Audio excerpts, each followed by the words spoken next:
Hello मित्रांनो, मराठी रेलटेलवर आपलं स्वागत आहे. मित्रांनो, बऱ्याच जणांना हा प्रश्न पडला आहे की 31 ऑगस्टपर्यंत आपल्या रेल्वे सुरू होतील किंवा नाही, आणि कधीपासून या रेल्वे सुरू होतील, आणि आपल्या रेल्वे मंत्रालयाकडून याबाबत काय नोटिफिकेशन आलं आहे. मित्रांनो, आपण ह्या व्हिडिओमध्ये हेच पाहणार आहोत. जर तुम्ही माझ्या चॅनलला सबस्क्राईब केलं नसेल तर लवकरात लवकर सबस्क्राईब करा आणि सोबतच बेल आयकॉन प्रेस करा नवीन व्हिडिओज आपल्यापर्यंत लवकर पोहोचण्यासाठी. मित्रांनो, दिनांक 29 जुलै 2020ला मिनिस्ट्री ऑफ होम अफेअर्स एक ऑफिशियल नोटिफिकेशन आलं होतं. त्यामध्ये त्यांनी अनलॉक 3च्या गाईडलाईन्स सांगितलेल्या होत्या, ज्यामध्ये त्यांनी व्यवस्थित एक्सप्लेन केलं होतं की काय गोष्टी सुरू राहतील आणि काय काय बंद राहील. याचं PDF तुम्ही डिस्क्रिप्शन बॉक्समध्ये पाहू शकता. यामध्ये त्यांनी सांगितलेलं होतं की कंटेनमेंट झोनमध्ये लॉकडाऊन 31 ऑगस्टपर्यंत सुरू राहील, आणि हे सर्व त्या स्टेट गव्हर्नमेंटवर डिपेंड करत असतं की ते त्याला कसं हँडल करतात.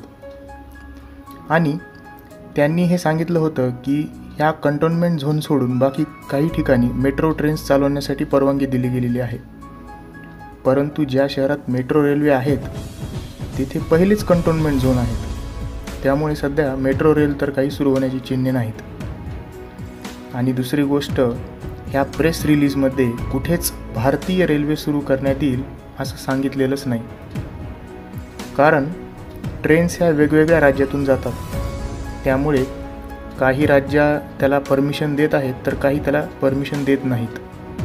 आणि रेल्वेकडून सुद्धा सध्या कोणत्याच नवीन रेल्वे आणि रेग्युलर रेल्वे सुरू करण्याबाबत नोटिफिकेशन आलेलं नाही. त्यामुळे ह्या ऑगस्टपर्यंत तरी कोविड-19 स्पेशल ट्रेन सोडून सगळ्या रेल्वे बंदच राहतील, जोपर्यंत सर्व राज्यांकडून परमिशन मिळत नाही. आणि भारतीय रेल्वेसुद्धा ट्रेन चालवण्याबाबत पुढे आलेली नाही आहे, कारण सध्या ज्या स्पेशल ट्रेन सुरू आहेत त्या बऱ्यापैकी मोकळ्या जात आहेत. त्यामुळे रेल्वेला ह्याच ट्रेन चालवायला नुकसान होत आहे, आणि त्यातच केसेस एवढ्या वाढत आहेत की लोक यात्रासुद्धा करायला तयार नाही आहेत.